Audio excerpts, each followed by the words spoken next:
J'aimerais que vous décryptiez un petit peu la prestation de Nabil Fekir pour ce match face à Lille. Moyenne, on a tous encore l'image de Nabil Fekir sur la saison où il s'est révélé ou qui faisait la différence sur chaque ballon. Bon, force est de constater qu'on n'est plus à ce niveau-là pour des tonnes de raisons. La première, à mon avis, c'est ses antécédents physiques. Et après, d'autres raisons. Il ne faut pas oublier que c'est un joueur de 23 ans, d'accord, qui, si on calcule son nombre de matchs en Ligue 1, il est à peu près peut-être à 50 matchs, ce qui est relativement peu. Je ne parle pas de matchs en pro, mais en Ligue 1, hein, voilà.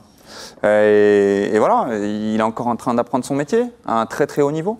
Donc quand on revient d'une telle blessure, il faut du temps. Bon, il y a une attente parce qu'il nous a montré des choses exceptionnelles et l'OL en a besoin.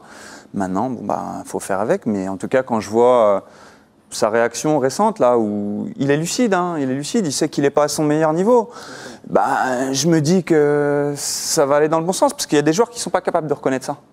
Voilà. Lui, il en est conscient. Et puis quand je vois sa mine, je le trouve affûté. Ouais, de plus en plus. Je le trouve affûté.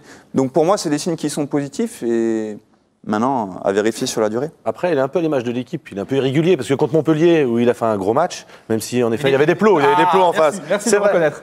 C'était souvent repris sur Twitter, ça. Les Montpellier, c'était des plots, c'était souvent repris. N'empêche que voilà, il oscille le bon et le moins bon et en effet, il a besoin de temps pour récupérer. C'est une grosse blessure. Il a eu même plusieurs blessures en une, donc voilà, il faut pas l'oublier. Maintenant, c'est vrai qu'il avait un tel potentiel qu'on est en attente et en demande de beaucoup mieux. On espère qu'il reviendra bientôt.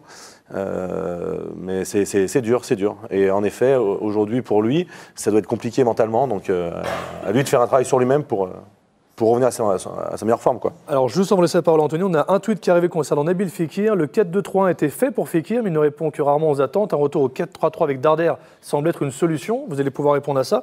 Et puis, Fekir qui déclare qu'il se sent bien sur le terrain, qu'il joue, il prend du plaisir, mais il est encore loin de son meilleur niveau. Tony, une réaction par rapport à ça? Oui, soit le tweet, soit la déclaration, ou... comme... Après non, après... D'accord.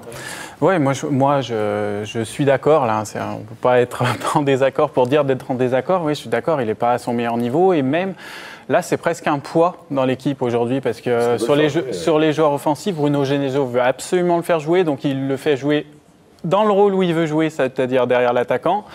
Et le problème, c'est que du coup, le système de jeu est adapté, mais Nabil Fekir est très loin de son meilleur niveau. Le joueur fabuleux, insaisissable qu'il était il y a 1 an et demi, il ne l'est plus. Et pour diverses raisons, il y a la blessure, mais la blessure, et on va en parler, moi je pense qu'il faut être inquiet aujourd'hui. Il commence à me chauffer là. Alors, Alors tu as deux possibilités. Soit tu prends pour l'instant le temps de réponse, soit on attaque directement votre duel, parce que je sens que ce soir, ça va être chaud. Ouais, moi je pense qu'il faut attaquer le duel. Le duel, hein. Quand on a l'attaquant de Fekir, quand on a l'agent de Fekir avec nous, il faut lui laisser la parole. Alors, je vous explique. Le face-à-face, c'est extrêmement simple. On sort un thème et nous avons deux personnes qui s'y opposent ce soir. Razik face à Anthony Faure.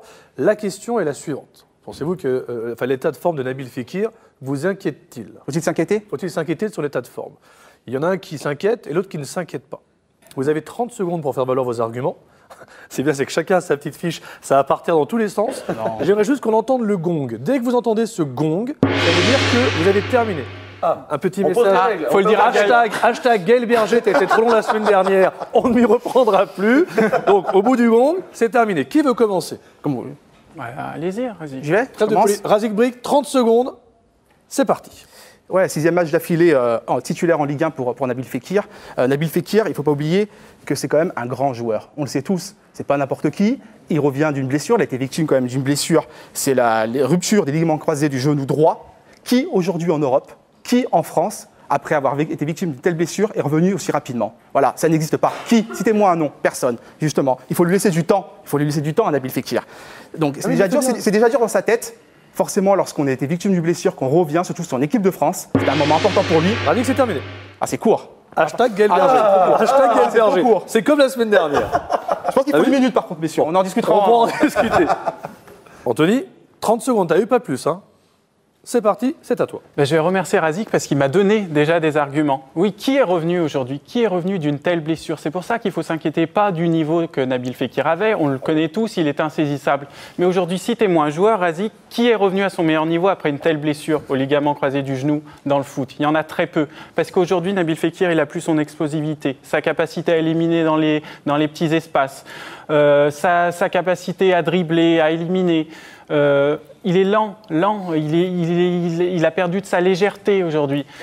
Et forcément, force est de constater, comme vous dites, qu'il faut forcément s'inquiéter. Parce que dans... C'est terminé. Il a réussi à placer le force et de constater. Il a réussi à placer le force. Alors, parce qu'on est gentil, que je connais ce regard, oui, vous avez encore 10 secondes, Razik, je vous en prie. Non, juste dire qu'un joueur comme ça, effectivement, je suis d'accord, mais on y croit, on a envie de croire en Nabil Fekir. C'est un joueur qui a besoin d'être aimé, c'est un grand joueur, et moi j'y crois en Nabil Fekir. Et quand il va revenir et qu'il va vous faire tout un stade, tous ceux qui le critiquent, eh ben, tu verras que... mais c'est pas une question, la question, c'est pas de le critiquer, c'est d'être juste sur son niveau actuel. Forcément, il faut s'inquiéter après. Je suis pas inquiet. Vous n'êtes pas inquiet de son niveau actuel? Dès que je vous fais un signe en régie, vous pouvez couper leur micro, sinon on ne va pas s'en sortir.